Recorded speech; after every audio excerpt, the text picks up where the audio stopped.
साथियों, स्वागत है आपका सुदृष्टि पीसीएस यूट्यूब चैनल पर। साथियों, मैंने कौन सी बुक लिस्ट पढ़कर या कौन सी बुक्स पढ़कर समीक्षा अधिकारी 2016 में प्रथम स्थान प्राप्त किया था, वो बुक लिस्ट मैंने आपके साथ शेयर की थी। उसका वीडियो प्लेलिस्ट में उपलब्ध है। कई हमारे साथी भ्रमित हैं कि कौन सी पुस्तक पढ़ें। इनमें मतलब मैंने पुस्तक में बुक लिस्ट में डाल दिया था, जबकि तो कई साथी ऐसा पूछ रहे हैं कि इसमें एक बात ये होती है कि एक्चुअली कि एक एक लेखक की कई कई पुस्तकें आती हैं, उनके नाम में थोड़ा फेरबदल करके कई सारी पुस्तकें होती हैं। जैसे मैं आपको उदाहरण दें, भारत का भूगोल की महेश कुमार बर्णवाल सर की एक कॉस्मोस पब्लिकेशन की बुक आती है और एक एनसीईआरटी सार आती है। तो और ऐसे ही हरदेव बारी सर की वास्तव में बहुत सारी पुस्तकें हैं। शब्दार्थ प्रयोग की पुस्तक है या और भी राजकाज में हिंदी है। इस प्रकार से कई पुस्तकें आती हैं। तो साथी भ्रमित हो रहे थे कि कौन सी पुस्तक इसमें लेनी है हमको। तो हमने सोचा आज इसके सारी पुस्तकों के कवर पेज लेकर एक पीडीएफ बना दें और उसको वीडियो के माध्यम से आपको उपलब्ध कराएं। तो ये मैंने किया है। इस वीडियो में आपको सारी पुस्तकों के कवर पेज दिखेंगे और कैसे कैसे पढ़ना है, उसकी क्या रणनीति है। इसमें मैंने समीक्षा अधिकारी 2021 या समीक्षा अधिकारी आगे भी जो परीक्षाएं होंगी उसकी प्रारंभिक परीक्षा में और मुख्य परीक्षा में कौन कौन सी पुस्तकें पढ़नी है। मुख्य परीक्षा में जो चारों प्रश्न पत्र होते हैं, तीनों प्रश्न पत्र होते हैं, उसमें आपको बताना, उसमें हमने बताया है इसमें वीडियो में कि कौन कौन सी बुक इसमें फॉलो करें। हिंदी के लिए या निबंध के लिए कौन कौन सी बुक फॉलो करें, करंट अफेयर्स के लिए बुक कौन सी फॉलो करें। या इसके बाद हमने बताया है सबसे अंत में, मैंने जैसे बताया था कि आपको सटीक तुक्का लगाने की ट्रिक बताएंगे कि कैसे हम मनोवैज्ञानिक तरीके से गेस करें या जिसको बोलते हैं तुक्का लगाएं कि हम सही विकल्प तक पहुँचे और हमारे जो गेस किया है हमने वो अधिक से अधिक अंकदायी हो। तो इसके बाद फिर हम प्रारंभ करते हैं आज का ये वीडियो। सबसे पहले तो हिंदी का जो वस्तुनिष्ठ है 60 अंक का, उसके लिए मैंने आपको बताया कि 3 पुस्तकें पढ़नी हैं। सबसे पहले तो हिंदी शब्दार्थ प्रयोग डॉक्टर हरदेव बहारी की अच्छे से पुस्तक देख लीजिए आप, ये लेनी है। राजकाज में हिंदी या अन्य कोई पुस्तक हरदेव बहारी जी की नहीं लेनी है। कौन सी लेनी है? हिंदी शब्दार्थ प्रयोग डॉक्टर हरदेव बहारी की। दूसरी पुस्तक जो है वो है आधुनिक हिंदी व्याकरण और रचना। ये पुस्तक हिंदी की बहुत अच्छी पुस्तक है, डॉक्टर वासुदेव नंदन प्रसाद की। कई साथी हमारे कहते हैं कि ये पुस्तक जो है पहले नीले कवर में आती थी और अब इस कवर में आने लगी, हरे कवर में। तो वास्तव में बता दें कि प्रकाशक क्या करते हैं, इसका कवर या इसका लुक चेंज करते रहते हैं या बुक में भी थोड़ा बहुत बदलाव करते हैं। उसकी कोई प्रिंटिंग मिस्टेक होती है या उसमें कुछ कोई शब्द शुद्ध करना होता है, तो ऐसा करके उसका नया लुक दे देते हैं, नया संस्करण जारी होता है। तो आप लोग देख लीजिए, दोनों पुस्तकें सेम हैं। इसमें से ये नीली वाली हमारे सबसे पुरानी है और हरा इसका नया संस्करण है। तो आप लोगों को ये हरे कवर पेज में जो बुक है ये लेनी है। इसके बाद देखते हैं घटना चक्र की, एस कुमार सर की ये बुक है। ये हिंदी आपका जो 60 अंक है उसके लिए बहुत अच्छी पुस्तक है। इसमें क्या कुछ जो प्रिंटिंग मिस्टेक है उसको अगर छोड़ दिया जाए, 2 ही 4 हैं, बहुत अधिक नहीं है, तो ये बहुत अच्छी बुक है। और ये बुक आपको मुख्य परीक्षा में भी काम आएगी। मुख्य परीक्षा में जो आपको प्रशासनिक शब्दावली वाला पोर्शन है 20 अंक का, इसमें प्रशासनिक शब्दावली पीछे बहुत अच्छे तरीके से दी गई है। आप उतने ही अगर अच्छे से पढ़ लेंगे तो उससे अधिक प्रशासनिक शब्दावली आयोग नहीं पूछता है, उसी में से कहीं ना कहीं से आपको फंस जाएगी ज़रूर। तो ये 3 पुस्तकें मैंने हिंदी की बताई। कौन कौन सी? हरदेव बहारी सर की हिंदी शब्दार्थ प्रयोग। इसके बाद आधुनिक हिंदी व्याकरण और रचना डॉक्टर वासुदेव नंदन प्रसाद की, इसका हरा वाला ये नया वर्जन है। और इसकी घटना चक्र की एस कुमार सर की। तो ये पुस्तकें आप अवश्य ले लीजिए, ये 60 अंक के लिए। इसके अलावा चौथी पुस्तक कोई नहीं लेनी है। मेरे हिसाब से यही 3 पुस्तकें पर्याप्त हैं और प्रामाणिक भी हैं। इसमें 2 प्रामाणिक हैं जो ऊपर की हैं, आयोग इनको मानता है। आगे चलते हैं। ये मैंने पुस्तक इसलिए आप लोगों को बताई, डॉक्टर हरदेव बहारी की राजपाल हिंदी शब्दकोश। ये इसलिए बताई, डॉक्टर हरदेव बहारी जी की है। ये इसलिए बताई क्योंकि आप अगर लॉन्ग टर्म में तैयारी करते हैं, आपके पास अगर 1-1.5 साल का समय है, मैं समीक्षा अधिकारी 2021 की बात नहीं कर रहा हूँ, कि आगे जो समीक्षा अधिकारी की परीक्षाएं होंगी उसके लिए हम आपको बता दे रहे हैं कि ये पुस्तक बहुत अच्छी पुस्तक है। इसमें शब्दकोश, शब्दों का अर्थ बहुत अच्छा दिया है, डिक्शनरी है ये हिंदी की। तो आप ये ले लीजिए, 250 या 300 रुपये की मिलेगी। और आप आगामी परीक्षाओं के लिए जो आने वाली हैं 2022 में या 23 में, अगर आप नए अभ्यर्थी हैं उसके लिए अभी मत इसको पढ़िएगा, क्योंकि अभी समीक्षा अधिकारी 2021 प्रारंभिक परीक्षा में बहुत अधिक समय नहीं है। इसको अभी इसके लिए मत लीजिए। अगर आपको लेना है तो अभी लेकर रख लीजिए, या मुख्य परीक्षा के बाद लेना जब कंप्लीट हो जाए आगे की परीक्षाओं के लिए। या नए अभ्यर्थी हैं तो आप अभी ले लीजिए, धीरे धीरे करके पढ़ना प्रारंभ कर दीजिए। तो ये बहुत अच्छी पुस्तक है। इसके बहुत सारे शब्दकोश हैं, शब्द ऐसे दिए हैं जो आपको हिंदी के 60 अंक वाले प्रश्न पत्र में काम आएंगे। अब आते हैं हम करंट अफेयर्स पे। करंट अफेयर्स में कौन कौन सी पुस्तक लेनी है? समसामयिकी क्रॉनिकल, ये देखिए ऊपर लिखा है, इसका मूल्य कितना है, यहाँ पर देखिए लिखा है मूल्य इसका 30 रुपये। ठीक, इसमें एक 125 130 रुपये की आती है, वो नहीं लेनी है। कौन सी लेनी है? 30 रुपये की। देखिए मार्च 2021 की है, प्रति माह ये छपती है और बहुत अच्छी पुस्तक है, इसमें फैक्ट बहुत अच्छे से दिए होते हैं, तो आपको यही वाली लेनी है। देखिए इसमें पद्म पुरस्कार दिए हुए हैं, तो ये समसामयिकी क्रॉनिकल हर माह लेनी है और उसको प्रतिदिन 1 घंटा पढ़ना है, हर माह इसको निपटाना है। ये आप मत सोचिए कि हम अंत में इसको जब 2 महीने बचेगा तब पिछले 3 महीने के ले लेंगे और पढ़ डालेंगे, या लेके रख लिए और बाद में पढ़ लेंगे, तो इस तरीके से नहीं, इसको हर माह निपटाते हुए चलिए। आगे देखते हैं कौन सी हमें करंट अफेयर्स की दूसरी बुक लेनी है। करंट अफेयर्स की दूसरी बुक है हमारी करंट अफेयर्स की घटना चक्र की पॉइंटर। पॉइंटर में क्या होता है, ये लोग पॉइंटर फॉर्म में उसको सार्ट करके नोट्स टाइप में 1 साल का पूरा करंट अफेयर्स दे देते हैं। जैसे यहाँ पर देखिए 1 नवंबर से 30 नवंबर तक अद्यतन, 1 नवंबर से 30 नवंबर तक पूरा इसमें करंट अफेयर्स इन्होंने समाहित किया 2019 से 2020 तक का। तो इस प्रकार से परीक्षा के पहले गणना चक्र करंट अफेयर्स पॉइंटर फॉर्म में आता है, ये बहुत उपयोगी है, इसको आप बार बार पढ़ें। देखते हैं अगली पुस्तक कौन सी है, समसामयिकी घटनासार। समसामयिकी घटनासार बहुत अच्छा तथ्यों का संकलन होता है इसमें। इस पुस्तक से प्रश्न एज इट इज आपको मिल सकते हैं परीक्षा में, क्योंकि इसमें बहुत अच्छे तथ्य हैं, बहुत अधिक तथ्य हैं, तो इसको आप अवश्य ले लीजिए। ये त्रैमासिक आती है, त्रैमासिक मतलब 3 महीने में एक बार, और कुल वर्ष में 4 ऐसे आते हैं। देखिए ये पहला भाग है, पहले भाग का अर्थ है जनवरी, फरवरी और मार्च, ये 3 महीनों का करंट अफेयर्स में समाहित होगा। लेकिन यहाँ पर लिखा है करंट अर्धवार्षिकी, तो इसमें क्या होगा, ये 3 महीने और इसके पिछले वाले 3 महीने वो इसमें कवर किए गए होंगे। ठीक, तो इसके 4 भाग आते हैं, 1 2 3 4 करके, तो आप लोग ये पुस्तक अवश्य ले लीजिए, चारों भाग इसके ले लीजिए। और जब आपका एग्जाम हो, जैसे समीक्षा अधिकारी 2021 प्रारंभिक परीक्षा जो होनी है 2021 वाली, इसमें आपको क्या करना है, अभी जो पहला पार्ट आया होगा और इसका दूसरा पार्ट भी आएगा, तो ये दोनों पार्ट आपको बहुत अच्छे से पढ़ने हैं। इसके अलावा करंट अफेयर्स के बारे में बहुत साथी हमारे बताते हैं कि करंट अफेयर्स कितने माह का पढ़ा जाए, तो हमने बताया आपको करंट अफेयर्स से जो 80% आपके प्रश्न होंगे वो पिछले 4 या 5 महीनों के होंगे, और जो बचे हुए 20% प्रश्न हैं वो कहाँ से होंगे, वो पिछले 1 साल के होंगे।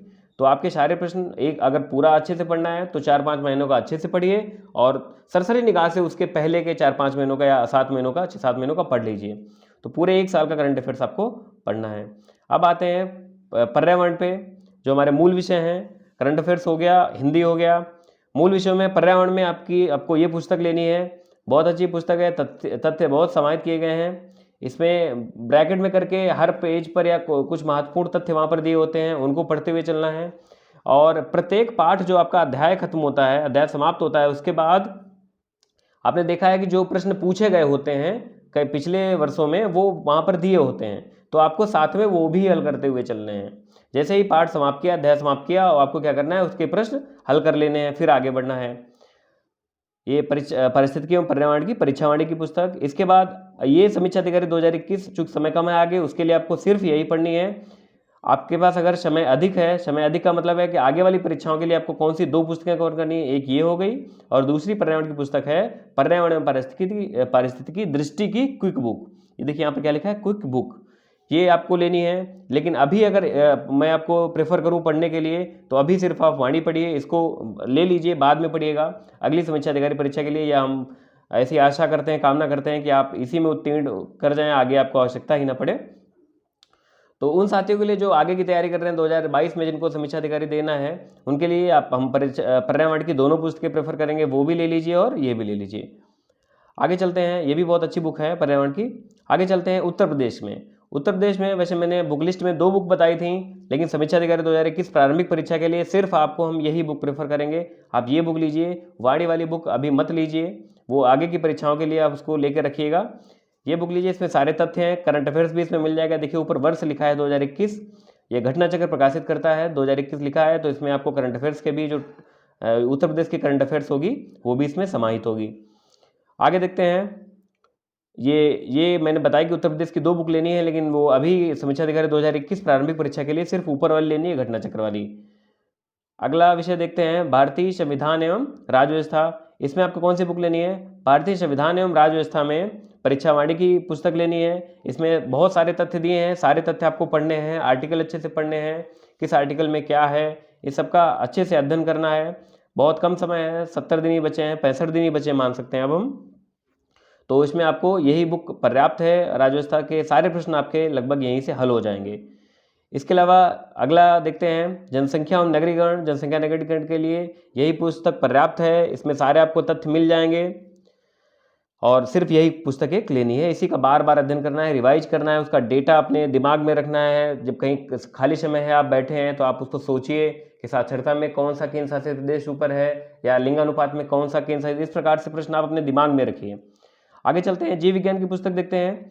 जीव विज्ञान में आपको पढ़ना है परीक्षावाणी की पुस्तक, तथ्यात्मक है, बहुत अच्छे इसमें तथ्य दिए हुए हैं। कौन कौन से टॉपिक पढ़ने हैं इसके वीडियो हमने पहले बता दिए कि 70 दिन में समीक्षा अधिकारी कैसे हमको क्रैक करना है प्रारंभिक परीक्षा, आप उसमें देख लीजिए। हमने आपको उसमें कौन कौन से टॉपिक महत्वपूर्ण हैं वो पढ़ने हैं, वो हमने बता दिया है।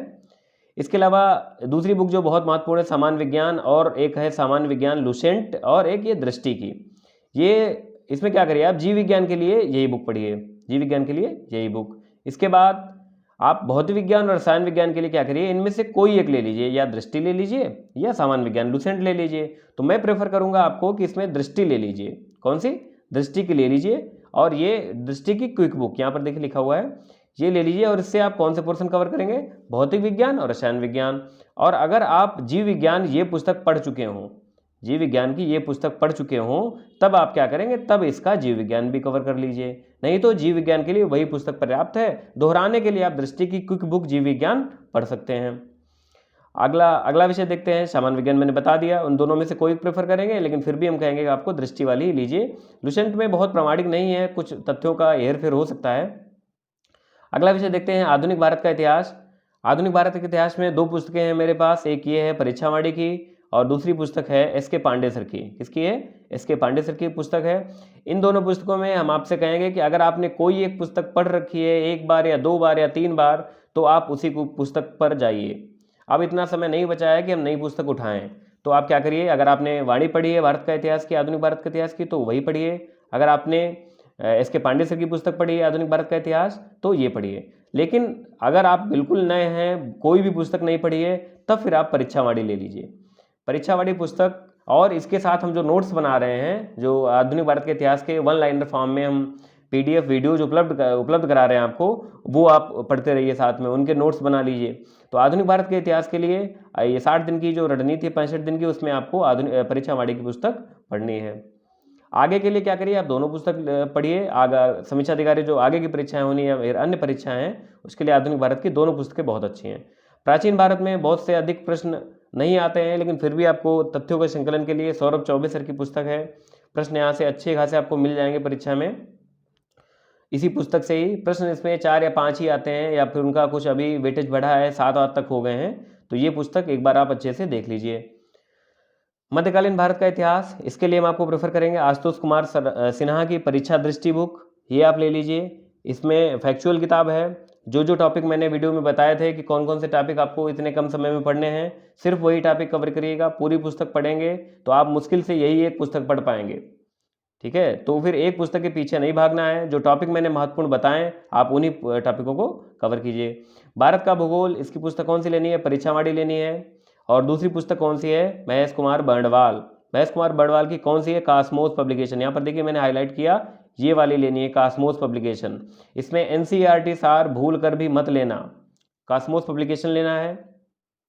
अभी चूंकि परीक्षा में बहुत कम समय बचा है, तो वो Cosmos publication Mahesh Kumar Barnwal sir का मत पढ़िए। कौन सी पढ़नी है आपको? परीक्षावाणी पढ़नी है। परीक्षावाणी भारत की भूगोल की भी पढ़नी है, और आगे देखिए विश्व का भूगोल, इसकी भी कौन सी पढ़नी है? परीक्षावाणी पढ़नी है। विश्व के भूगोल की परीक्षावाणी पढ़नी है। और इसके बाद में आप अगर पढ़ना चाहें, अपने तथ्यों का संकलन अच्छा करना चाहें, अच्छे प्रश्न तैयार करना चाहें, तो ये महेश कुमार बर्णवाल सर की जो बुक है कॉस्मोस पब्लिकेशन वाली, इसमें भारत का भूगोल और विश्व का भूगोल सब कुछ दिया हुआ है, ये अच्छे से पढ़ सकते हैं। लेकिन अभी के लिए क्या करिए, परीक्षावाणी की ही पढ़िए, और विश्व भूगोल भी परीक्षावाणी की ही पढ़िए। आगे चलते हैं, ये ऑक्सफोर्ड एटलस की एक पुस्तक है। इसमें क्या है, इसमें सारे मैप दिए हुए हैं, आप लोग देख लीजिए कौन सी लेनी है हमको। हिंदी में आती है, इसके अंदर 2 मैप अंदर रखे हुए चिपके होते हैं, उनको लेकर आप देख लीजिए, उनको चस्पा कर लीजिए अपनी दीवार पर। और ये आपको लेना है, आपको ध्यान दें, स्टूडेंट एटलस है ये, ऑक्सफोर्ड स्टूडेंट एटलस, इसका नया संस्करण अभी आया है, ये लेना है। आगे चलते हैं, ये एटलस बहुत महत्वपूर्ण है, क्योंकि आप जो भी भूगोल में या विश्व के भूगोल में पढ़ते जाएं, उसको चिन्हित भी करते जाएं मैप पर। क्योंकि ये फिर दीर्घकालिक हो जाएगा, आपके दिमाग में अच्छे से रह जाएगा। अब कई साथी हमारे पूछ रहे थे कि रीजनिंग की बुक कौन सी पढ़ें, तो रीजनिंग के बहुत सामान्य स्तर के प्रश्न होते हैं, उसके लिए कोई विशिष्ट बुक या फिर पार्टिकुलर हम नहीं चाहते कि आप उसके लिए बहुत अधिक उस पर ध्यान दें, क्योंकि आप प्रश्न इतने सामान्य होते हैं कि आप आराम से कर लेंगे। आपके अंदर तार्किक क्षमता अगर अच्छी है तो आप उसके प्रश्न कर लेंगे। फिर भी हम एक बुक प्रेफर कर रहे हैं कि ये यूपी ट्रिपल एससी के लिए है, लेकिन प्रश्नों का स्तर और प्रकार एक ही समान होता है, तो आप सामान्य बुद्धि परीक्षण की ये घटना चक्र की पुस्तक ले सकते हैं। इसके बाद जो सबसे महत्वपूर्ण है वो देखते हैं, क्या पूर्वावलोकन। पूर्वावलोकन की पूरी सीरीज है, इसमें 2 पुस्तकें आपको नहीं लेनी है। कौन सी? समसामयिकी घटनाक्रम, ये देखिए हम काट देते हैं, ये नहीं लेनी है और ये नहीं लेनी है। इसका रंग चेंज करते हैं क्योंकि हाँ, ये पुस्तक नहीं लेनी है और ये पुस्तक नहीं लेनी है। अब क्या करते हैं, बताते हैं आपको क्यों नहीं लेनी है। क्योंकि समसामयिक घटनाक्रम के लिए हम आपको करंट अफेयर्स की बुक बता दिए हैं पहले ही, क्रॉनिकल पॉइंटर रूप में या घटनासार। भारतीय इतिहास पुस्तक अवश्य ले लेनी है इसकी। अगर आपके पास है, रिवाइज कर रहे हैं, तब तो बहुत अच्छी बात है। अगर आपके पास नहीं है तो अब ले लीजिए और इसको 15 दिन अंत के इसको अवश्य दीजिएगा। ये जो 6 या 7 किताबें हैं, इनको 15 दिन अवश्य मिलने चाहिए। सामान्य भूगोल के प्रश्न देख लीजिए, इसमें बहुत अच्छा संकलन है, बार बार पढ़िए उनको, 2 या बार या 3 बार जरूर रिवाइज करिए। ये है पॉलिटी की, भारतीय राजस्व व्यवस्था। इसके बाद आर्थिक एवं सामाजिक विकास, इसके लिए हम कोई विशिष्ट बुक नहीं बता रहे हैं। इकोनॉमिक्स के लिए आपको सिर्फ पूर्वावलोकन पढ़ना है और अर्थव्यवस्था का डेटा जो आपको करंट अफेयर्स की बुक में मिल जाएगा वो पढ़ना है। आर्थिकी के लिए एक पुस्तक हम आपको करंट की बताएंगे, वो आपको पढ़ लेनी है। पर्यावरण, ये बहुत अच्छी पुस्तक है, आपको पढ़ना है। सामान्य विज्ञान बार बार रिवाइज करना है। आपको बहुत सारे सामान्य विज्ञान के प्रश्न बायोलॉजी के या केमिस्ट्री के या भौतिक विज्ञान के आपको एज इट इज रिपीटेड मिल जाएंगे। राज्य आधारित प्रश्न में कि हमने ये पुस्तक इसलिए मना कर दी क्योंकि इसमें जो है कई सारे अन्य राज्यों के प्रश्न दिए हुए हैं, उत्तराखंड के भी दिए हैं, छत्तीसगढ़ के, मध्य प्रदेश के, तो सबका संकलन है। तो हम नहीं चाहते कि एक्चुअली बात ये होती है कि ये जो स्टूडेंट लाइफ होती है इसमें पैसे का थोड़ा आर्थिक तंगी होती है, हम ऐसा मानते हैं। तो नहीं चाहते कि ये 250-300 रुपये की बुक आप खरीदें, इतनी मोटी भी है और पढ़ने का कोई अर्थ नहीं है, क्योंकि प्रश्न मध्य प्रदेश से और झारखंड से, छत्तीसगढ़ से नहीं आएगा, जो राज्य विशेष के होते हैं। उसमें सिर्फ उत्तर प्रदेश विशेष की एक, इसमें क्या करते हैं लोग जो दुकानदार होते हैं या फिर प्रकाशक ही कर देते हैं ऐसा। दुकानदार क्या करते हैं, इसको एक जो राज्य विशेष है उसकी फोटोकॉपी करा के या किसी अन्य रूप में आपको उपलब्ध करा देंगे। यार हम एक, जैसे मैं बताऊं कि लखनऊ में कई दुकानों पर ऐसा उपलब्ध है, मैं किसी दुकानदार का नाम नहीं लूँगा, तो आप वहाँ पर देख लीजिए उत्तर प्रदेश का विशेष के रूप में, उसमें फोटोकॉपी रूप में या कैसे भी रूप में या पीडीएफ रूप में आपको अगर मिल जाए कहीं पर, तो आप उसे पढ़ लीजिए। पूरी पुस्तक मेरे हिसाब से लेना ठीक नहीं है। तो आप कौन कौन सी पुस्तकें आपको लेनी है? आपको लेना है भारतीय इतिहास, सामान्य भूगोल, राज्य व्यवस्था, आर्थिकी, पर्यावरण, सामान्य विज्ञान और राज्य की सिर्फ यूपी की। तो ये पूर्वावलोकन आप लोग अवश्य ले लीजिए। आगे चलते हैं। आर्थिकी भारत एवं विश्व, ये घटना चक्र की पुस्तक है 2020-21 की। इसमें क्या होता है, डेटा दिया होता है, खनिज का उत्पादन या फसलों का उत्पादन या फिर अर्थशास्त्र से संबंधित सारा डेटा जो है वो इस पुस्तक में मिल जाएगा। ये अवश्य ले लीजिए और परीक्षा के 4-5 दिन पहले, 10 दिन पहले इसको अच्छे से पढ़ लीजिए। ये नया संस्करण प्रकाशित होता रहता है। देखिए 2020-21 की है, ऐसे ही 21-22 की आएगी, तो आपको ये ले लेनी है। इसके बाद फिर अंत में सबसे हम आते हैं सामान्य ज्ञान लुसेंट पर। इसकी क्या भूमिका है आपको बता दें। ये पुस्तक आपको तब पढ़नी है जब आप सबसे आखिरी दिन हो, जो परीक्षा से पहले वाला दिन होता है, उसमें क्या करना है, वो भी शाम का समय जो होता है, उसमें आपको लुसेंट पढ़नी है सरसरी निगाह से। और क्या करना है, इसको आप चाहें तो परीक्षा के समय जब आप परीक्षा जाते हैं परीक्षा केंद्र पर, वहाँ भी लिए जा सकते हैं, वहाँ पर इसे रिवाइज कर सकते हैं। बहुत सारे युद्ध हैं या बहुत सारे ऐसे घटनाक्रम हैं जो आपको इसमें अच्छे से दिए हुए हैं, समराइज करके एक ही जगह पर दिए होते हैं। अगर आपने नोट्स नहीं बनाए हैं तब फिर ये पुस्तक आपके लिए कारगर है। अब आगे 1-2 पुस्तकें मैंने टैग की हैं, जैसे दृष्टि 2017। तो आपके दिमाग में होगा कि दृष्टि 2017 का क्या अर्थ है। यहाँ पर गौर से देखिए, जो साथी है हमारे, इसमें देखिए लिखा हुआ है ये निःशुल्क इसके साथ। एक है निःशुल्क पुस्तक दृष्टि 2017 के साथ आई थी, दूसरी एक निःशुल्क पुस्तक आई थी दृष्टि 2018 के साथ। ये दृष्टि जो करंट अफेयर्स की बुक आती है घटना चक्र की, इसके साथ आई थी। एक पतली सी मैगजीन टाइप की थी। और तीसरी पुस्तक जो आई थी वो आई थी दृष्टि 2019 के साथ। ये देखिए, तो ये तीनों पुस्तकें घटना चक्र जो वार्षिक समसामयिकी का संकलन होता है दृष्टि के रूप में, उसके साथ मुफ्त में आई थी। और ये पुस्तकें बहुत अच्छी हैं, बहुत रामबाण हैं। अंत समय में बिल्कुल आपके पास जब अंत में 2-3 घंटे हों तो उसके लिए रिवाइज करने के लिए बहुत अच्छी पुस्तकें हैं। आप क्या करिए, परीक्षा केंद्र पे जाइए, हम आपको अपनी स्ट्रेटजी बताते हैं कि हम क्या करते थे। तो परीक्षा केंद्र सबसे पहले तो ये डिसाइड करें कि आप ऐसा अपना पता भरें कि जिसमें आपको परीक्षा केंद्र आपके शहर के आसपास ही या आपके शहर में ही मिल जाए, क्योंकि बहुत बार ऐसा होता है परीक्षा केंद्र बहुत दूर होता है और आप वहाँ जाते हैं, आपका समय खराब होता है, नींद भी नहीं पूरी होती है, रात में ट्रेवल किया होता है हम लोगों ने। तो सबसे पहले अगर मान लेते हैं कि परीक्षा केंद्र आपका दूर मिला या फिर कुछ ऐसी परिस्थितियां रहीं कि आपको आपका सेंटर नहीं मिला, आपका शहर नहीं मिला सेंटर के रूप में, तो आप क्या करें, वहाँ पर जो आपका सेंटर अलॉट हुआ हो 100 किलोमीटर है, 200 किलोमीटर हम साथ ही देखते हैं, जाते हैं वहाँ परीक्षा देने, तो वहाँ पर सबसे पहले एक दिन पहले पहुँच जाएं, रात वहीं पर किसी मित्र के यहाँ कहीं रुक जाएं और उसके बाद रात में 4-5 घंटे की नींद जरूर लें। हम ये मानते हैं कि अगर आपने नींद नहीं ली है तो ये आपके परीक्षा प्रश्न पत्र को प्रभावित करेगा और आपके 1-2 अंक कहीं ना कहीं से नुकसान जरूर पहुंचाएगा। तो नींद अवश्य लें। इसके बाद परीक्षा केंद्र पर कहीं जाएं, वहाँ अपना 2 घंटे पहले, 3 घंटे पहले, 2.5 घंटे पहले पहुँच जाए। 3 घंटे तो बहुत अधिक समय हो गया, 2.5 घंटे पहले पहुँच जाए, 2 घंटे पहले। और ये तीनों बुक जो मैंने बताई हैं अगर आपके पास उपलब्ध हों तो सबसे अच्छी बात है, आप बहुत होशियार हैं अगर आपने इनको अच्छे से सहेज कर रखा है। मैंने सहेज कर रखा है क्योंकि मुझे पता था कि ये बहुत महत्वपूर्ण साबित होने वाली हैं और ये साबित भी हुई, क्योंकि इसमें जो है बहुत सारी रिपीटेड क्वेश्चंस बहुत कम जगह में और बहुत अच्छे से उनको प्रस्तुतिकरण बहुत अच्छा है। तो इस तरीके से दिया है कि आप इसको वहाँ पर जाएं जब परीक्षा केंद्र पर, तो मेरा ऐसा मानना है कि वहाँ पर कई सारे लोग इकट्ठा होंगे, गप्पे मार रहे होंगे, ये बातें वो बातें अपने अनुभव शेयर कर रहे होंगे, तो वो सब करने से बजाय क्या करते हैं, हम कहीं एक दूर एकांत कोई एक कोना ढूंढ लेते हैं, वहाँ पर पुस्तकें लेके बैठ जाते हैं। कुछ साथी आपको मिलेंगे जो पढ़ रहे होंगे, अपनी मैगजीन निकाल लेते हैं, इन्हीं को क्या करते हैं, रिवाइज करना शुरू करते हैं। आपको अगर 2 घंटे समय मिल गया है, 2 घंटे में क्या होता है, एक्चुअली बात ये होती है कि जो हमारा दिमाग होता है वो फुल्ली एक्टिव मूड में होता है, एक्टिव मोड में होता है। जैसे ही कुछ भी उसको सामने आता है वो तुरंत तो क्या करता है, उसको कैप्चर कर लेगा, क्योंकि वहाँ पर परीक्षा से पहले का समय जो होता है उसमें दिमाग फुली एक्टिव होता है।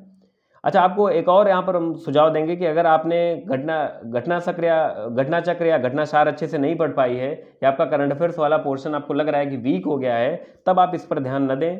तब आप ये तीनों इनकी अपेक्षा क्या करें, तब आप करंट अफेयर्स वाला पोर्शन कवर करें। करंट अफेयर्स वाले पोर्शन में क्या कवर करेंगे, आपको जो मैंने बताया घटना सार के प्रारंभ के जो 25-30 पन्ने हैं जो समराइज करके दिए हैं वो पढ़ें। और कुछ महत्वपूर्ण टॉपिक हैं जैसे आगामी खेल प्रतियोगिताएं कहाँ होनी है, इससे प्रश्न अवश्य आता है। सम्मेलन कौन कहाँ हुए हैं, इससे प्रश्न आता है। पुस्तकें किसने लिखी जो करंट में चर्चा में रही हों, या नौसैनिक अभ्यास, इस टाइप के प्रश्न जो हैं वो आप जरूर, अगर आपको लगता है कि आपने अच्छे से नहीं पढ़ पाए हैं तो आप वहाँ पढ़ लें, रिवाइज कर लें। नहीं तो फिर क्या, ये जो 3 पुस्तकें बताई मैंने, ये वाली, ठीक है, ये वाली ये दृष्टि वाली और ये तीसरी पुस्तक, ये आप अरेंज कर लिए। अगर आपके पास है तो बहुत अच्छी बात, अगर नहीं है तो इनके पीडीएफ अगर किसी साथी मित्र के पास हो तो फोटोकॉपी करा लीजिए या देख लीजिए कहीं टेलीग्राम पे या इधर उधर कहीं आपको मिल सकते हैं। ये इनको अवश्य अच्छे से अध्ययन करें। कब, परीक्षा हाल से पहले। मैंने अध्ययन किए, मैंने इसलिए अपनी स्टडी आपको बता रहे हैं। ये हो गई हमारी प्रारंभिक परीक्षा की पूरी स्ट्रेटजी। इसके अलावा क्या है, प्रारंभिक परीक्षा में एक आप टेस्ट सीरीज जरूर ज्वाइन कर लें। कौन सी टेस्ट सीरीज, मैंने बताया था कि मैंने पीसीएस मंत्रा ज्वाइन की थी। इनका जो कंटेंट है बहुत अच्छा रहता है, परिशुद्ध होता है, उसमें त्रुटियां बहुत कम होने की संभावना होती हैं। हम मानते हैं कि कोई भी टेस्ट सीरीज ऐसी नहीं है या फिर कभी ऐसा नहीं हुआ कि आयोग ने कोई प्रश्न पत्र बनाया हो जिसमें अशुद्धियां ना हो।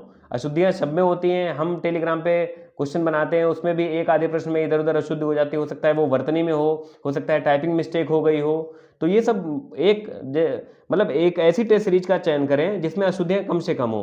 तो उसके लिए हम आपको रिकमेंड करते हैं पीसीएस मंत्रा, क्योंकि हमने यही ज्वाइन की थी और इसका मुझे लाभ में मिला।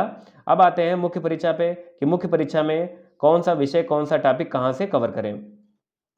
मुख्य परीक्षा में सबसे पहले जो हिंदी का 100 अंक का प्रश्न पत्र होता है, उसके लिए मैंने आपको बताया था कि घटना चक्र की एस कुमार सर की बुक है। इसमें आपको कौन कौन से उसमें प्रश्न मिल जाएंगे। एक तरफ से प्रारंभ करते हैं, 100 अंक का विभाजन करते हैं। 21 अंक का जो हमारा गद्यांश है या गद्य खंड है, वो आपको उसकी लेखन शैली क्या हो, उसमें सारांश कैसे लिखना है, शीर्षक कैसे चयन करना है, उसमें व्याख्या कैसे करनी है, इसकी विधि जो है सर ने बहुत अच्छे तरीके से इसमें बताई। इस पुस्तक में आपको 21 नंबर वहाँ से बिल्कुल पक्के पक्के यहीं से मिल जाएंगे।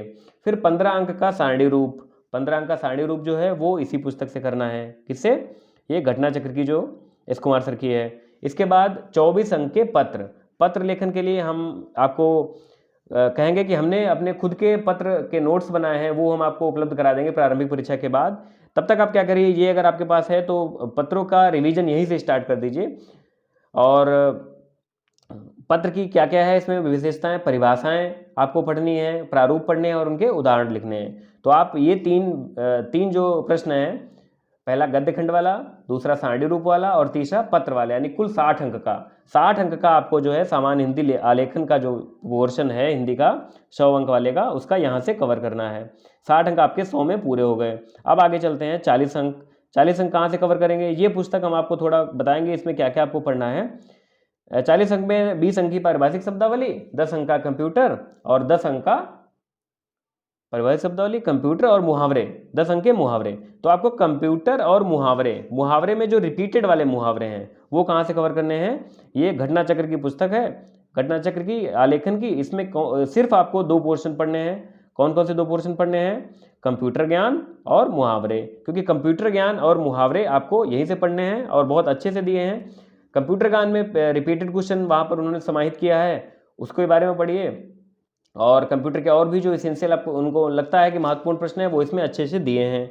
मुहावरों के लिए आप क्या करिए, मुहावरे में जो प्रीवियस ईयर रिपीटेड प्रश्न है वो यहाँ से पढ़िए। इसके अलावा मुहावरे जो है आप किससे पढ़ेंगे, हरदेव बारी से और वासुदेव नंदन की किताब से, जो मैंने प्री के लिए बताई थी, वहाँ पर भी मुहावरे दिए हैं। तो रिपीटेड वाले, खैर आप रिपीटेड अगर अच्छे से पढ़ेंगे तो 5 में से 2 या 3 मुहावरे रिपीटेड ही होते हैं। तो 20 अंक के आपको इस पुस्तक से कवर करने हैं। और पारिभाषिक शब्दावली, उसके लिए आपको मैंने बता दिया था, एस कुमार सर की घटना चक्र की कौन सी पुस्तक, हम फिर पहुंचते हैं वहां पर। एस कुमार सर की घटना चक्र की ये जो पुस्तक है, ये पुस्तक है जो इसमें पीछे सर ने संकलन किया है, बहुत अच्छा है। तो आपको ये पारिभाषिक शब्दावली यहाँ से कवर हो जाएगी। अब सामान्य हिंदी का 100 अंक का हमारा हमने विभाजन कर दिया कि कौन सा टॉपिक, कौन सा प्रश्न कहाँ से आपको पढ़ना है। अब आगे चलते हैं अगले प्रश्न पत्र पर, वो हमारा है निबंध संग्रह का। निबंध संग्रह प्रश्न पत्र में क्या है, निबंध के आप टॉपिक जो है, निबंध सिर्फ लिखने की कला है, आपको बार बार लिखना होगा। आप ये नहीं सोच सकते, निबंध का एक पूरा उसी को डेडिकेटेड वीडियो हम बनाएंगे कि कैसे निबंध लिखना है, कैसे प्रारंभ करना है, कैसे कैसे आपको परफेक्शन लाने हैं और अंत में कैसे इतना अच्छा निबंध लिखने की कला कैसे विकसित करनी है। तो आप निबंध में आपको बता दें कि आप अगर लिखने की कला आपको डेवलप करनी है तो निबंध लिखना प्रारंभ कीजिए। ये आप नहीं कर सकते कि आज एक निबंध लिखा और फिर 10 दिन बाद लिख रहे हैं और परीक्षा हाल में जाके हम निबंध लिख देंगे, क्योंकि हमारे पास बहुत डेटा है, बहुत सारे फैक्ट हमको पता हैं। क्योंकि वहाँ पर आप जाएंगे तो आप अच्छा निबंध प्रस्तुतिकरण और ये सब चीज़ें उसमें समाहित नहीं कर पाएंगे, निबंध आपका अच्छा नहीं होगा। निबंध लिखने के लिए आपको हम दे रहे हैं कि टॉपिक यहाँ से उठाइए। ये जो घटना चक्र की पुस्तक होती है इसमें समसामयिकी टॉपिक आपको, अगर इसका सिलेबस देखा होगा तो आपने पढ़ा होगा कि किस किस विषय से आते हैं। तो यहाँ से आप टॉपिक उठाइए जो करंट में चल रहे हैं और उन टॉपिक का इधर उधर से डेटा अरेंज करिए, उनके फैक्ट्स अरेंज करिए, या इसी पुस्तक में अच्छे से फैक्ट्स दिए होंगे तो उन फैक्ट्स को अरेंज करके निबंध लिखना प्रारंभ कर दीजिए। साथ ही कहते हैं कि निबंध में कैसे हम अच्छे अंक लाएं, उसका एक ही मूल मंत्र है कि निबंध जितना आप लिखेंगे उतना ही अच्छा होगा, उतने अच्छे अंक आएंगे। इसके बाद उसकी शैली और भाषा और उसमें कौन कौन से कोटेशन डाले जाते हैं वो आपको इस पुस्तक में मिल जाएंगे। किस पुस्तक में, अरिहंत की निबंधमाला में। ये पुस्तक आप ले लीजिए, ये भी पुस्तक बहुत अच्छी है। ये 2 पुस्तकें आपको हर हाल में लेनी है। इसमें क्या, इससे मैंने बताया कि इससे टॉपिक चयन कीजिए और इससे लेखन शैली और कोटेशन उठाइए और लिखिए अपने आप से। इसमें आप एक बार देख सकते हैं कि कैसे लिखा है या फैक्टों को कैसे उन्होंने इनपुट किया है, वहाँ पर आप ये एक बार देख सकते हैं, लेकिन उसको लिखिए अपने आप से। इसके लिए मैंने आपको बताया था कि पीसीएस मंत्रा की टेस्ट सीरीज ज्वाइन की थी, उन्होंने निबंध बहुत अच्छे से मुझे उपलब्ध कराया, 25-30 निबंध तक उपलब्ध कराए थे और वो 2000 या 3000 शब्दों तक होते थे। उनको अच्छे से पढ़कर बाद में हम लिखते थे, वही तथ्य एज इट इज हम उतार देते थे और बहुत अच्छा निबंध प्रस्तुत होता था हमारे सामने। तो आपको ये करना है, अगर आप निबंध के लिए मुख्य परीक्षा की टेस्ट सीरीज इसकी चालू होगी मंत्रा की, विशेष मंत्रा की, तो वो ज्वाइन कीजिए। अब इसके बाद आते हैं एक महत्वपूर्ण प्रश्न पर, उस पर बात करते हैं कि हमको कैसे क्या, कुछ ऐसी चीज़ें होती हैं जो हमारे प्रश्न पत्र में हम गड़बड़ कर देते हैं जिससे क्या होता है कि हमारे उतने अंक नहीं आ पाते जितने आ सकते हैं। तो सबसे पहले तो इनको हमने एक बिंदुवार रूप में लिखा है अपने सामने एक पुस्तक पर, हम आपको बताते हैं बिंदुवार तरीके से। सबसे पहले तो प्रश्न पत्र आपको मिले, आप जैसे ही पढ़ पढ़ा के अपना आराम से रिलैक्स होके वो फुल कॉन्फिडेंस से जाइए। बिल्कुल भी लूज मत होइए कि हमारा पेपर अच्छा मैंने तैयारी नहीं कर पाए या ये कारण रहा कि हम नहीं, ये सोच के जाइए कि जो मुझे आता है उसी में से आएगा। आप चलिए चलते हैं अपने उसमें जो आपका परीक्षा हॉल है वहाँ बैठ गए, आराम से रिलैक्स हो जाइए, पानी पीजिए। आपको अगर कहीं टॉयलेट जाना है टॉयलेट जाके बिल्कुल रिलैक्स होकर बैठ जाइए। आपको वो मिले OMR सीट। OMR सीट में जो बेसिक चीज़ें हैं, roll number, centre code, paper code या जो चीज़ें भरने वाली होती हैं वो सब आपको अच्छे से भर लेनी है। इसके बाद आपको प्रश्न पत्र मिला, तो बहुत से अभ्यर्थी हमने देखा है प्रश्न पत्र मिलते ही उसका सीरीज न भर के क्या करते हैं, उसको पलट के देखने लगते हैं या पढ़ने लगते हैं कि इसमें देखे क्या आया, कैसा क्या लेवल है, क्योंकि उत्सुकता होती है भाई, ऑब्वियस सी बात है, एक स्वाभाविक बात है, इसमें कोई किसी के साथ अनोखा नहीं है, सबके साथ होता है ये। तो उसको कुछ लोग क्या करते हैं, उसको उसको ओवरकम कर लेते हैं, उसको दबा देते हैं वहीं पर कि नहीं पेपर तो अभी देखने है हमको। सबसे पहले क्या करना है, सबसे आवश्यक जो बात है वो है उसकी सीरीज भरनी है। उसकी सीरीज भर के उसके बाद आप प्रश्न पत्र खोलिए, तब आगे बढ़िए। क्योंकि आपने अगर बाई चांस एक दो प्रश्न अपनी होशियारी से सही कर लिए और सीरीज नहीं भरी, तब फिर क्या होगा, या तो आपका उत्तर पत्र चेक नहीं होगा, OMR सीट चेक नहीं होगी, और चेक होगी तो आपका क्या करना पड़ेगा, भागना पड़ेगा, प्रयागराज गए, एप्लीकेशन दी, उस पर कंसीडर होता है कि नहीं, ये अलग विषय है। ठीक, तो ये सब भागदौड़ की नौबत, ये सब ना स्थिति पैदा ना हो, इसके लिए आवश्यक है कि आप सीरीज जो है, छोटा सा काम है, देख लीजिए ABCD में से जो भी सीरीज है वो वहीं पर तुरंत भर दीजिए, तब आगे बढ़िए। अब कैसे प्रश्न पत्रों को हल करना है ये देखते हैं। सबसे पहले एक सरसरी नज़र पूरे प्रश्न पत्र पर डाल लीजिए, पलट के देख लीजिए किस किस प्रकार के प्रश्न आए, कौन कौन से हैं। अच्छा ये वाला आ गया, अच्छा हाँ ये पढ़ा था अभी हम तुरंत देख के आए हैं कि ये वाला भी आ गया। कभी कभी ऐसा हो जाता है प्रश्न पत्र का स्तर जो है वो कठिन हो जाता है, तो क्या होते हैं अभ्यर्थी वहीं पर पैनिक हो जाते हैं, थोड़ा घबरा जाते हैं कि अरे ये तो बहुत कठिन आ गया, अब कैसे। तो फिर वहां पर ये आप याद रखिए, पैनिक नहीं होना है, क्योंकि प्रश्न पत्र आपके लिए नहीं कठिन है, वो भाई सबके लिए कठिन है, कट ऑफ डाउन चला जाएगा। तो प्रश्न पत्र देखकर कहीं पैनिक नहीं होना है कि नहीं प्रश्न पत्र कठिन आ गया, अब कैसे हम करेंगे, अब तो सिलेक्शन ही नहीं होगा हमारा। बिल्कुल वहां से दिमाग हटाइए, दिमाग में तुरंत ले आइए कि सबके लिए कठिन है, सब जैसा करेंगे हम भी वैसा करेंगे, उससे अच्छा ही हम कर लेंगे। अब क्या करते हैं, प्रारंभ करते हैं करना। तो एक बार में यहाँ पर दो स्थितियां हमने बनाई हैं कि अब हम आपको बताते हैं जो तुक्का लगाने की रणनीति है या मनोविज्ञान है, उसका मनोविज्ञान है वो आपको बताते हैं। तो दो स्थितियां इसकी बनाई हमने। प्रथम स्थिति बनाई है वो आपको बताते हैं, द्वितीय स्थिति क्या बनाई है वो बताते हैं। प्रथम स्थिति में क्या करते हैं, फर्स्ट राउंड में सरसरी निगाह से प्रश्न पत्र हल करते हैं और टिक लगा देते हैं कौन कौन से, इसका ये उत्तर ठीक है, इसका ये उत्तर ठीक है, जो हमको बिल्कुल पक्के पक्के पता होता है। पक्के पक्के मतलब होता है कि 100% आप जिनमें करेक्ट हो कि मेरा ये उत्तर सही है, सिर्फ वही पहले राउंड में आप कवर कीजिए। अब पहले राउंड में आपको कई सारे प्रश्न ऐसे होंगे जो लग रहा होगा कि नहीं इसमें थोड़ा सस्पेक्शन है, ये भी हो सकता है या ये भी हो सकता है, उसको तुरंत छोड़ दीजिए। किसके लिए, सेकंड राउंड के लिए। पहले राउंड में आप बढ़ते हुए चले गए, पहले राउंड में बढ़ते चले गए। हम उम्मीद करते हैं अगर आपने अच्छे से तैयारी की होगी तो पहले राउंड में आप 50 मिनट में, जो प्रारंभ का 50 मिनट होता है उसमें आप 140 प्रश्नों का ये प्रश्न पत्र होता है GS का, उसमें आप 65-68 प्रश्न निपटा चुके होंगे। कितने, 60 या 65 प्रश्न आराम से आपके हो गए होंगे अगर आपने अच्छे से तैयारी की है। अब हम ये यहाँ पर करके, अब जो अभ्यर्थी गलती करते हैं वो आपको बता दें क्या करते हैं, इसके बाद सेकंड राउंड शुरू कर देते हैं, जबकि सेकंड राउंड अभी नहीं शुरू करना है। फर्स्ट राउंड में जो आपने सही सही भरे हैं उनके OMR पे गोले भर दीजिए। बहुत बार ऐसा होता है प्रश्न पत्र हमने हल किया और अंत में क्या बचा, 10 मिनट बचा और OMR हमारी पूरी खाली पड़ी, भर ही नहीं पाए। गलती हो गई आपसे, आपने मेहनत बहुत की, बहुत अच्छे से प्रश्न पत्र हल किया, लेकिन आपने 10 मिनट में आपके लास्ट के 5 मिनट कैसे जाएंगे, हौच पौच हो जाएगा, आप OMR नहीं भर पाएंगे और भरेंगे तो एक दो प्रश्न गलत भर देंगे उसके गोले। ठीक, तो आपको क्या करना है, पहला राउंड जैसे ही कंप्लीट हो, जो आपने 65 प्रश्न सही सही बिल्कुल किए हैं, मैंने बताया कि 100% सही हो, उन्हीं को OMR सीट पर भर दीजिए। OMR सीट पर आपको 65 प्रश्न भरने में मुश्किल से 5 या 7 मिनट लगेगा। 50 मिनट में आपने हल किए, यानी पहले घंटे में आपने 65 प्रश्न जीत लिए। ये आपकी पहली स्थिति हम बता रहे हैं। इसके बाद क्या करते हैं, दूसरा राउंड स्टार्ट करते हैं। जो आपके प्रश्न ऐसे थे जिनमें दो विकल्प आपको लग रहे थे कि ये या ये, इनमें से उनको आप उन पर डिसीजन लीजिए कि इनमें से कौन होना है।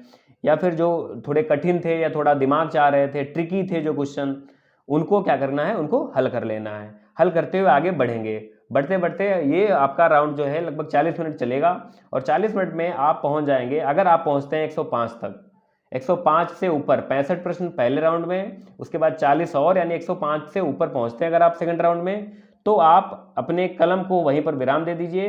105 के ऊपर फिर आपको तुक्का लगाने की बिल्कुल आवश्यकता नहीं है, क्योंकि ऐसा मानते हैं कि हम 10% प्रश्न आपके जाने अनजाने में गलत हुए होंगे। 105 में अगर आपने 10% प्रश्न गलत किए हैं, यानी 105 में 10% यानी 11 प्रश्न घटा देते हैं, तो आपके 94 प्रश्न सही।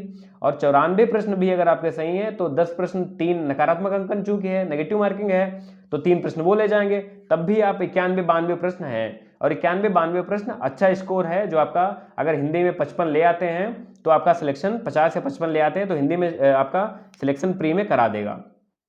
अगर आप 105 प्लस पहुंच रहे हैं तो रुक जाइए, अब क्या करिए, आ जाइए फिर से तीसरे राउंड पे। तीसरा राउंड स्टार्ट करना है, बैठ नहीं जाना है, तीसरा राउंड फिर स्टार्ट करना है।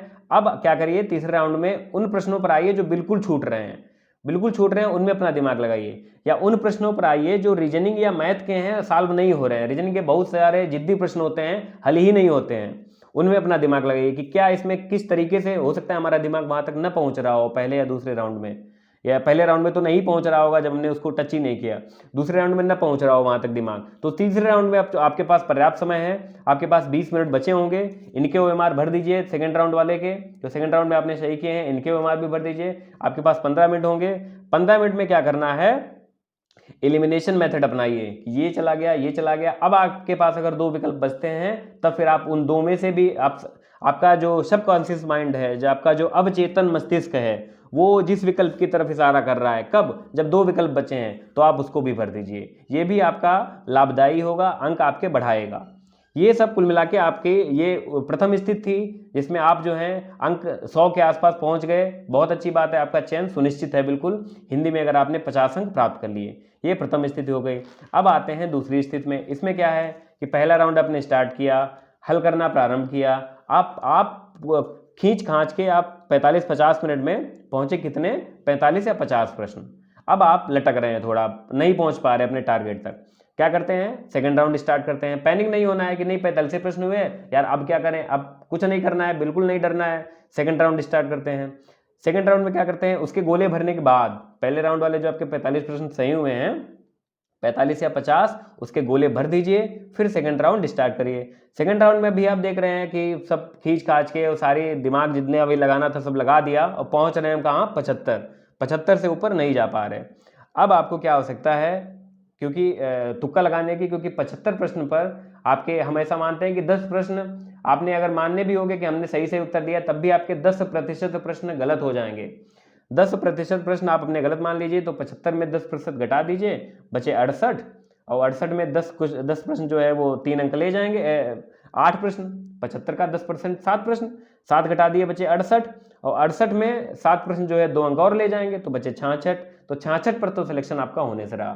तो आप तो बिल्कुल भूल जाइए कि 66 पे आपका सिलेक्शन हो जाएगा। अब आगे बढ़िए तीसरे राउंड पे। तीसरे राउंड पे वही एलिमिनेशन मेथड जो हमने पहली वाली स्थिति में बताया था वो अपनाइए। अगर आप ये सब करके 90 से ऊपर पहुंच रहे हैं तब भी आपको मनोवैज्ञानिक रूप से तुक्का लगाना है। 75 पहले पहुंच रहे थे, फिर ये सब एलिमिनेशन वाला सब करके 90 पहुंच गए, ठीक, लेकिन फिर भी आपका उद्धार नहीं होगा, क्योंकि जो आपने तीसरे राउंड में प्रश्न लगाए होंगे उनके गलत होने की संभावना थोड़ी अधिक होगी। तो अब आप आते हैं कैसे, मनोवैज्ञानिक तरीके से तुक्का लगाए, ये इस विषय पर बात करते हैं। ये दूसरी स्थिति के लिए है, जब आप खींच खांच के चाहे जितनी अच्छी सब तीनों राउंड हो गए लेकिन आप 90 से ऊपर नहीं पहुंच रहे। आप सबसे पहले क्या करते हैं, सबसे पहले अपनी ओएमआर उठाते हैं, प्रश्न पत्र को साइड में कर देते हैं, ओएमआर में सरसरी निगाह डालते हैं प्रश्न पत्र पे, ओएमआर पे, कि इसमें ए बी सी डी में कौन सा विकल्प सबसे अधिक है। वास्तव में ऐसा होता है, जब प्रश्न पत्र सेट किया जाता है तो इस बात का विशेष ध्यान रखा जाता है कि जो उत्तर वाले विकल्प हैं उनका हिस्सा जो है वो एक सीमित हो, मतलब 20% से कम ना हो और 30% से अधिक ना हो। कहीं पर ऐसा नहीं होता है कि कोई विकल्प जो है वो 40% सही हो गया, मतलब अगर 100 प्रश्नों का प्रश्न पत्र है तो उसमें 40 प्रश्न डी वाले सही हैं, ऐसा नहीं होता है। एक औसत रखा जाता है कि 20% से कम ना हो और 30% से अधिक ना हो। तो आप अपना ओएमआर उठा के उसमें देखिए कि कौन सा विकल्प जो है वो आपका अधिक सही हो गया है। इसमें मान लीजिए उसमें ए अगर सही हो गया है तो फिर आपको तुक्का ए में नहीं लगाना है, तुक्के के रूप में ए विकल्प का चयन नहीं करना है। अब इसमें क्या करिए, अब क्या करना है, आपको देखना है उसमें कि कौन सा विकल्प कम रह गया है। एक, अगर आपके पास इतना समय है कि आप गिन सकते हैं तो झटपट झटपट बहुत जल्दी स्पीड में गिन जाइए, और फिर अपने उस पर पहुंचे कि कौन सा विकल्प लगाएंगे तुक्के के रूप में। अगर नहीं है तो सरसरी दृष्टि से, क्योंकि तुक्के में तो आपको जो भी मिल जाए वो भी बहुत अच्छा है। आप अगर यहाँ तक पहुंच गए कि कौन से विकल्प का हमको चयन करना है, तो उसके विकल्प में क्या करिए। अब यहाँ पर बताते हैं आपको दो तरीके। एक तो ये उसके विकल्प भरिए, उसके पहले एक और बात याद रखिए कि देखिए कहीं पर ऐसा तो नहीं है कि लगातार 4 विकल्प जो हैं ए भरे हैं, या 4 विकल्प बी भरे हैं, या 4 विकल्प सी भरे हैं, 4 प्रश्नों के उत्तर सी भरे हैं। यहाँ पर क्या करिए, यहाँ पर आप क्या करिए, उसके पांचवा जो प्रश्न भरिए, पांचवा प्रश्न अगर आपका छूट रहा है और वो भरिए जब, तो फिर वो विकल्प मत भरिए जो लगातार 4 आ रहा है, क्योंकि पांचवें प्रश्न की संभावना प्रायिकता के हिसाब से बहुत कम हो जाएगी कि वही उत्तर होगा जो आपने भरा है। ये प्रायिकता का नियम बता रहे हैं हम आपको। पांचवा प्रश्न हट के भरिए। अब उस वाली रो में जैसे 25-25 प्रश्नों के टुकड़ों में डिवाइड होता है, तो उस वाले रो में देख लीजिए कि इसमें बी ज़्यादा हो गया, कि सी ज़्यादा हो गया, कि डी ज़्यादा हो गया। जो कम हुआ हो वो वाला भर दीजिए। उस वाले, ये पर्टिकुलर केस बता रहे हैं कब, जब 4 या 5 लगातार भरे हो वहां पर के लिए। इसके बाद अब आते हैं पुराने वाले उस पर मुद्दे पर कि अब हमें कौन सा विकल्प तुक्के के रूप में चयन करना है।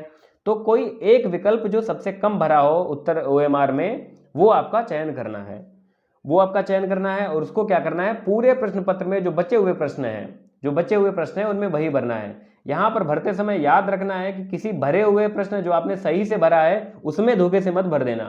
सिर्फ उन्हीं प्रश्नों में भरना है OMR में गोला जो छूटे हैं, जो प्रश्न आप कठिन है नहीं कर पाए हैं आप। ठीक, तो आपको ये विशेष ध्यान रखना है कि किसी प्रश्न जो आता हुआ है जो सही भरा है आपने, उसमें गोला मत भर देना। दूसरा इसका एक और बताएं आपको, एक और इसमें चीज जो महत्वपूर्ण है, कहीं भी आप ये नहीं करना है कि किसी में ए भरा, किसी में बी भरा, किसी में सी भरा, किसी में डी भरा। इससे क्या होगा, आप नुकसान उठा जाएंगे, आपका तुक्का लगाना व्यर्थ जाएगा। आप जो 90 अंक आप उधर ला भी रहे होंगे, 90 जो आपने प्रश्न किए हैं उसमें से भी आप इधर से दे बैठेंगे। क्या करिए, कोई एक ही विकल्प चयन करिए। मैंने तरीका बताया किस तरीके से चयन करना है, वो मैंने जो विधि बताई है ऊपर, उससे मनोवैज्ञानिक विधि है वो, उससे चयन करना है। इसके बाद जैसे आपने मान लीजिए इधर उधर मूव करके भरा, कोई किसी में ए भर दिया, किसी में बी भर दिया, किसी में सी भर दिया, तो मान लिया आपने जिसमें ए भरा है उसमें बी भी उत्तर है और जिसमें बी भरा है उसमें सी उत्तर है, तो इसमें आपके प्रश्न सही होने की संभावना ना के बराबर हो जाएगी। तो ये विधि हमने मनोवैज्ञानिक तरीके से आपको बताई कि कैसे कैसे इसमें आपको गेस करना है, कैसे तुक्का लगाना है। अब वैसे अभी भी पर्याप्त समय है प्रारंभिक परीक्षा के लिए, तो हम उम्मीद करते हैं कि आपको ऐसी नौबत ना आए, क्योंकि ये सिर्फ प्रश्नों को अधिक से अधिक सही करने की एक विधि मात्र है, आपके ज्ञान का पैमाना नहीं है। ठीक, तो आप प्रयास करिए कि अभी से पढ़ना स्टार्ट कर दीजिए। सेकंड राउंड में ही आपके 115 से अधिक प्रश्न हो जाएं, तो थर्ड राउंड में आप थोड़ा बहुत जाके उसमें और बढ़ा लीजिए।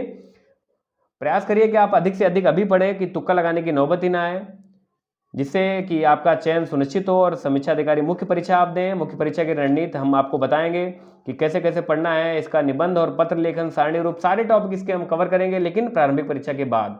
इस वीडियो में इतना ही, बहुत बहुत धन्यवाद।